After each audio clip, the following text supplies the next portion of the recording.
अब जो पैसे अबू अबैदा ने उसके पास जमा करवाए हुए थे या उसके पास अमानत रखी हुई थी, जब गिनी तो वो 70,000 रियाल थी। अबू अबैदा घर आया, उसने कागज़ के ऊपर लिखा कि मैंने फ़लाँ बिन फ़लाँ जो सऊदी है और उसका घर फ़लाँ महल्ले की फ़लाँ मस्जिद के कुर्ब जवार में है, मैंने उससे 15,000 रियाल कर्ज़ा लिया है। उसने कहा बेटे ऐसा करो कि जाओ अपने चचा हैं उनको बुला के लाओ, अपने मामुओं को बुला के लाओ, तुम्हारे बाप की एक वसीयत है जो मैं उनके सामने खोलना चाहती हूँ। अस्सलामु अलैकुम वरहमतुल्लाहि वबरकातुहू। बिस्मिल्लाह वस्सलातु वस्सलामु अला रसूलिल्लाह। मुअज़्ज़ज़ नाज़रीन इकराम, आज का जो किस्सा है ये जद्दा में पेश आया और मैं ये कह सकता हूँ कि तकरीबन इस 55 साल 60 साल पहले की बात है। एक यमनी था, इसका नाम था अबू अबैदा। अबू अबैदा एक सऊदी के पास जद्दा में काम करता था।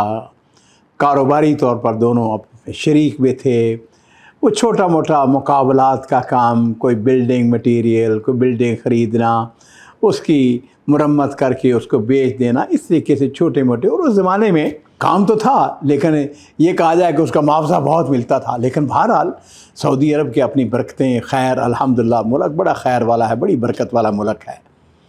लो जी अजीज़ो, ऐसा हुआ कि अबू अबैदा उसके पास काम करता था।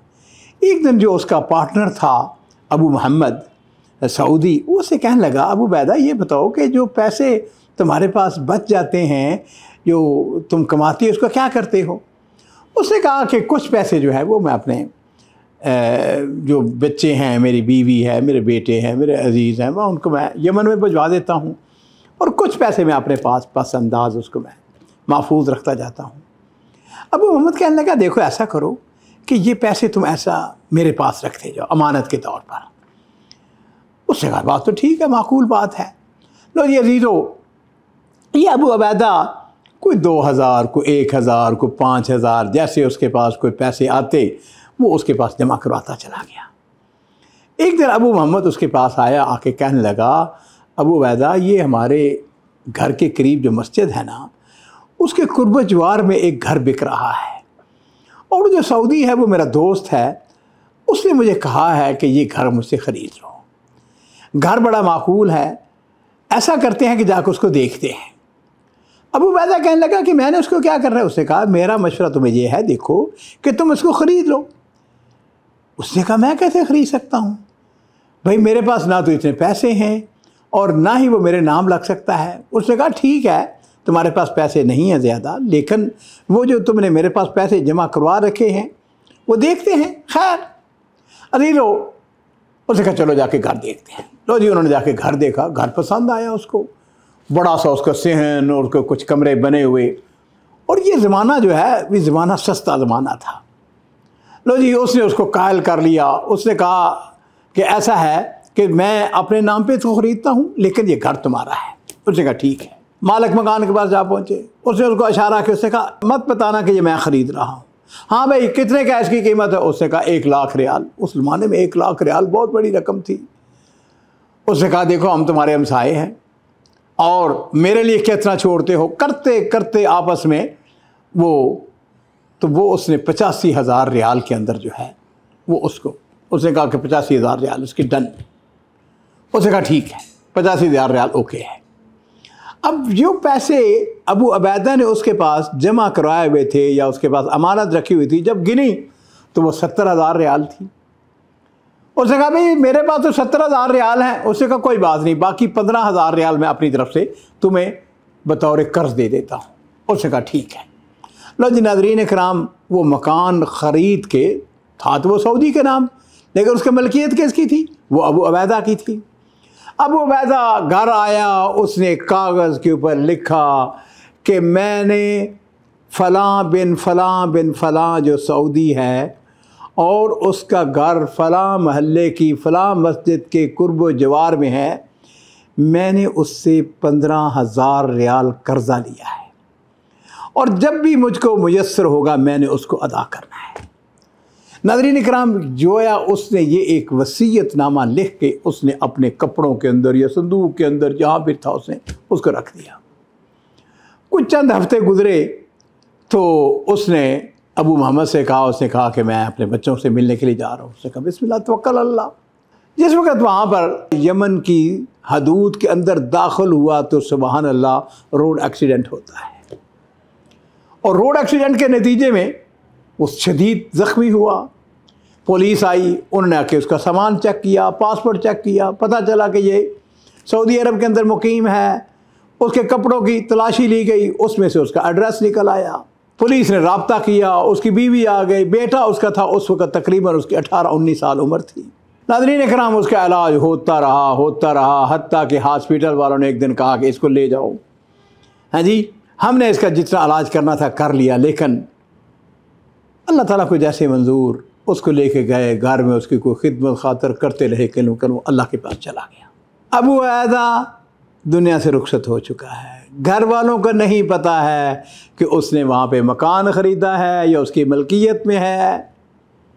एक दिन अजीज़ ऐसा हुआ, उसका जो बेटा है उबैदा, उसने अपने वालिद का सामान उसको खोलना शुरू किया। उसने टैची केस खोला, ब्रीफ केस जो भी था वो तलाशी या उसको करते करते उसने एक कागज़ देखा और उसके ऊपर लिखा हुआ था कि मैंने फ़लाँ सऊदी फ़लाँ बिन फ़लाँ फ़लाँ महल्ले में फ़लाँ मस्जिद के कुर्ब जवार में उसका घर है, मैंने उसके 15,000 रियाल देना है।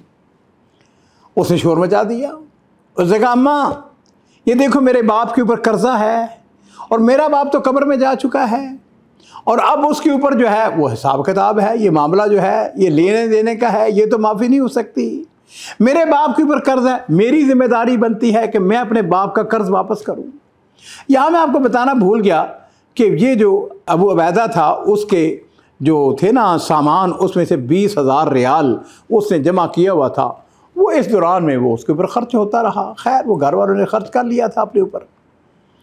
उसकी माँ ने कहा बेटे बात यह है कि ये मबलग कुछ छोटा सा मबलग तो नहीं है, बहुत बड़ी रकम है, फिर क्या करें। उसके बेटे ने कहा अम्मा ऐसा है कि मैं सऊदी अरब जाऊंगा और मैं वहाँ जाके कमाऊंगा और मैं पैसे इकट्ठे करके अपने बाप का कर्जा उतारूंगा। उसने कहा ठीक है। अजीज़ो ये वो उस दौर की बात है जब यमनियों के लिए सऊदी अरब का वीज़ा नहीं होता था, आम दाखिल होते थे, जाते थे, आते थे। एक दिन ऐसा हुआ कि ये जो नौजवान है उबैदा, ये सऊदी अरब जद्दा पहुँच गया। वहाँ पर उसके जो रिश्तेदार थे, अजीज़ व अकारब थे, उसने उनके साथ मुलाकात की। वहाँ पे उसने मेहनत शुरू कर दी। फिर उसने आहिस्ता आहिस्ता पैसा इकट्ठा करना शुरू कर दिया। जब उसके पास कुछ 2-3 हज़ार रियाल इकट्ठा हो गया तो उसने कहा ऐसा है कि 15,000 रियाल में से ये जो पैसा मेरे पास इकट्ठा हुआ है ये तो मैं उसको दूँ ना, और उसको जाके बताऊँ कि मेरा वालिद फौत हो चुका है और मैं तुम्हें पैसा वापस कर दूंगा, लेकिन ये कबूल करो और बाकी उसके लिए मोहलत चाहिए, ताकि मेरे वालिद के ऊपर वो जो उसने हिसाब किताब देना है कब्र के अंदर, मेरा वालिद जो है वो तो अजाब के अंदर है, उसके अपने तख़य्युलात, अपने तसव्वुरात। लो जी नाज़रीन कराम, एक दिन ऐसा हुआ कि ये जो उबैदा है उस मस्जिद में पहुँच जाता है जिसके कुर्ब जवार में। उसने जो मस्जिद के नमाजी थे उनसे पूछा, हाँ भाई यहाँ पे इस मस्जिद के करीब में एक सऊदी है, फ़लाँ बिन फ़लाँ है। उन्होंने कहा जानते हैं हम, उसका घर का है? उन्होंने कहा फ़लाँ घर है। उसने जाकर उसका दरवाज़ा नॉक किया। एक नौजवान बाहर निकला। उसने कहा ये फ़लाँ का घर? उसने कहा फ़लाँ का घर है। उसने कहा कि वो किधर है? उसने कहा तुम कौन हो? उसने कहा कि मैं उबैदा हूँ और मैं यमन से आया हूँ। उसने कहा अच्छा तू उबैदा है? उसने कहा हाँ, मेरा बाप तुम्हारे बाप के पास काम करता था। उसने दरवाज़ा खोल दिया, अंदर बैठाया, बैठे चाय वगैरह लेके आए। उसने कहा कि तुम्हारा वालिद किधर है? अबू मोहम्मद किधर है? उसने कहा कि वो तो 6 महीने पहले अल्लाह के पास जा चुका है। उसने कहा अबू उबैदा किधर है? उसने कहा अबू उबैदा को तो मुद्दत हो गई है, वो भी अल्लाह के पास जा चुका है। उसने कहा अच्छा। उसने कहा तुमने जाना नहीं है, तुमने खाना खाना है। उसने कहा देखो मैं तुम्हारे पास इसलिए आया हूँ कि मेरे वालिद ने तुम्हारे बाप का कर्जा देना था और ये मैं थोड़े से जो पैसे मेरे पास जमा हुए ये इसको कबूल करो। उसने कहा अच्छा बैठो ज़रा। लो जी, खाने के बाद वो अबू मोहम्मद जो है वो अंदर गया, अपनी जाके माँ से कहने लगा, या अम्मा तुम्हें पता है आज हमारे पास कौन मेहमान आया हुआ है? उसने कहा कौन आया हुआ है? उसने कहा मेरे पास उबैदा आया हुआ है। तुम्हें पता है कि अबू उबैदा हमारे पास काम करता था? उसने कहा बिल्कुल पता है मुझे। उसने कहा अच्छा वो आया हुआ है, उसका बेटा? उसने कहा बाप। उसने कहा बाप उसका तो फौत हो चुका है। उसने कहा अच्छा ऐसा करो, माँ जो थी, औरत जो थी, मैं कहता हूँ कि वल्लाहि ऐसी औरतों को 7 सलाम, 7 नहीं 1000 सलाम। उसने कहा बेटे ऐसा करो कि जाओ अपने चचा हैं उनको बुला के लाओ, अपने मामुओं को बुला के लाओ, तुम्हारे बाप की एक वसीयत है जो मैं उनके सामने खोलना चाहती हूँ। लो जी, वो भी आ गए, वो भी आ गए, सारे इकट्ठे हो गए। उबैदा ये बैठा हुआ है।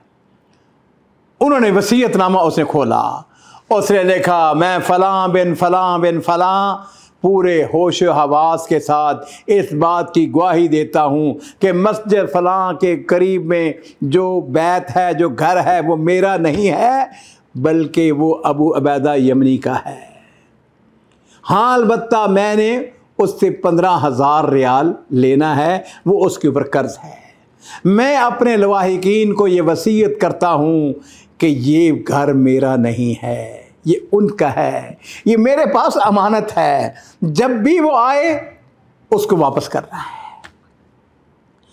नाज़रीन किराम, महफिल के ऊपर सन्नाटा छा गया, सब ने सर झुका दिए। उन्होंने कहा आमन्ना वसद्दक़ना, ये अमानत है हमारे बाप की, हमारे बुजुर्ग की, हमने इसको वापस करना है। हाँ उबैदा क्या किया जाए, घर तो तुम्हारे नाम नहीं हो सकता। उसने कहा इसको बेच दिया जाए। लो जी नाज़रीन किराम, उस घर को बेचा जाता है और पता है वो कितने का बिका? 3,70,000 रियाल का बिका। और वो दिन आया जब उन्होंने 3,70,000 रियाल उबैदा की गोद में, उसकी झोली में डाल दिया। उसमें से उसने 15,000 रियाल जो पूरा होता था वो उसने उनको वापस किया। उन्होंने कहा हाँ जी चाहता है तो हमारे पास काम करो, अगर जी चाहता है तो तुम वापस चले जाओ। उसने कहा नहीं, मैं अब वापस जाऊंगा यमन में। ये मबलग जो है उस ज़माने में बहुत बड़ी रकम थी। उसने कहा ये मेरे लिए, मेरे घर वालों के लिए, मेरी माँ, उनके लिए बहुत है, मैं इंशाअल्लाह इससे कारोबार करूँगा, अल्लाह ताला इससे बरकत आए देगा।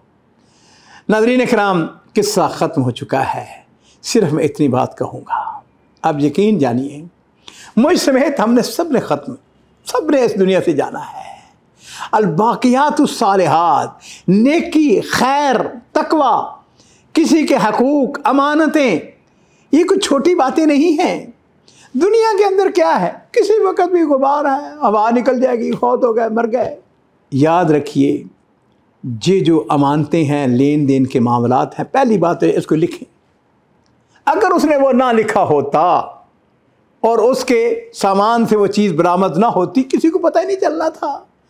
इस नौजवान की नेकी और तकवा को भी देखे कि उसने कहा मैंने अपने बाप का कर्जा उतारना है, और उस खातून को भी मैंने कहा 1000 सलाम जिसने कहा कि ये घर हमारा नहीं है, ये घर किसका है?